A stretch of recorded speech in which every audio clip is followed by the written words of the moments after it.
Now, the United States is gearing up to host the APEC Summit in November. Expectations are building that Xi Jinping, the Chinese president, would meet with US President Joe Biden on the sidelines of APEC after missing a chance for a face-to-face meeting at G20 in New Delhi. But will the Chinese president skip San Francisco summit, fearing embarrassment on the world stage? Well, earlier, with no official explanation, Xi Jinping did not go to the G20 summit in New Delhi this month. Chinese Premier Li Qiang attended in his place.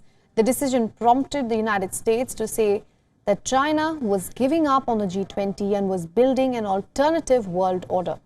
President Xi Jinping is under pressure at home, delivering the National Day speech. He said, and I'm quoting here, "The road ahead will not be smooth. China's economy is showing signs of weakness. The storm clouds continue to persist. The data shows missed growth expectations and consumers remain cautious." As President, Xi Jinping reasserted the power of the Communist Party within the economy and redirected Chinese business inwards. Chinese trade is under threat. Beijing, long described as the workshop of the world, remains highly dependent on exports, making it vulnerable to changes in the global economy.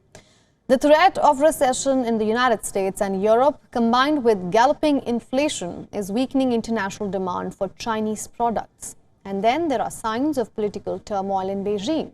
The US government believes China's defense minister, Li Shangfu, is the subject of an investigation by Beijing and has been relieved by his duties.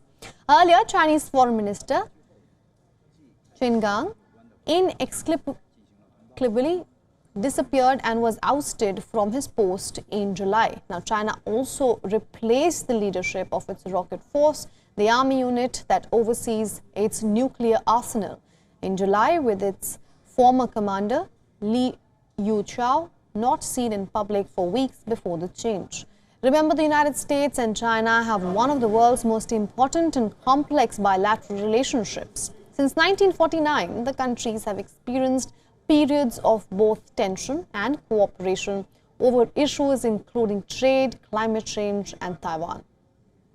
Now, dialogue between Beijing and Washington has been gradually resuming despite tensions. Beijing has been critical of Washington's continued attempts to deepen military alliances in the Asia-Pacific region.